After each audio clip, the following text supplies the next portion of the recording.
بلال عبداللہ صدف کو پرپوز کرنے والا ہے اور دوسری طرف اب عمار کو بھی اپنی غلطیوں کا احساس ہو چکا ہے۔ صدف نے عمار کی وفا چیک کرنے کے لیے عمار کو گولیاں کھانے کو کہا، لیکن عمار نے یہاں بھی صدف کو دھوکہ دے دیا اور اپنی جان بچا کر بھاگ نکلا۔ اب صدف کو پوری طرح یقین ہو چکا ہے کہ عمار کو کبھی بھی اس سے محبت تھی ہی نہیں۔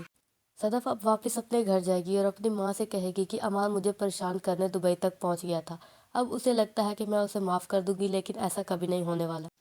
میں تو اسے تنگ آ کر دبئی گئی تھی، لیکن وہ وہاں بھی آ پہنچا ہے۔ اب تو بلال عبداللہ نے بھی مجھے اگنور کرنا شروع کر دیا ہے۔ اب میں کہیں بھی نہیں جاؤں گی بلکہ یہیں رہوں گی۔ صدف کی ماں کہتی ہے تم نے بالکل ٹھیک فیصلہ لیا ہے۔ اب میں تمہیں عمار کے ساتھ جانے کے لیے بھی نہیں کہوں گی اور نہ ہی بلال عبداللہ کے پیچھے بھاگنے کو کہوں گی۔ اگر اس نے تم سے سچ میں محبت کی ہے تو وہ تمہارے پاس واپس آ جائے۔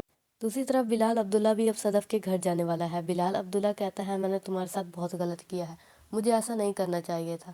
میں تو بس یہ چاہتا تھا کہ تم عمار کو ایک اور موقع دے دو اور اپنا گھر بسا لو۔ صدف کہتی ہے میں نے موقع دیا تھا لیکن اس نے پھر مجھے دھوکہ دے دیا۔ دوسری طرف عمار کو ہم سے بتاتی ہے کہ تمہیں آفس سے نکال دیا گیا ہے۔ میں نے کتنی کوشش کی تھی کہ تمہارا گھر صدف کے ساتھ بس جائے، تم نے زہر پینے کا بول کر بھی نہیں پی۔ اب صدف بھی تمہارے ہاتھوں سے نکل چکی ہے اور تمہاری جاب سچ بتا دیتی ہے کہ بلال عبداللہ سے میں محبت کرتی تھی، اس لیے میں نے صدف کو تمہاری طرف مائل کر دیا۔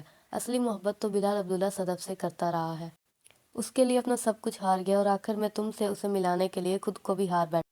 لیکن عمار آج میں تمہیں تمہارا سچ بتا ہی دوں، اگر لڑکیاں چننے میں غلطیاں کرتے نا تو وہ نبھا بھی لیتی ہیں، اور اگر غلط آدمی کو چن لینا تو وہ نہیں نبھا پاتی، اور صدف کے لیے تم غلط آدمی ہی تھے۔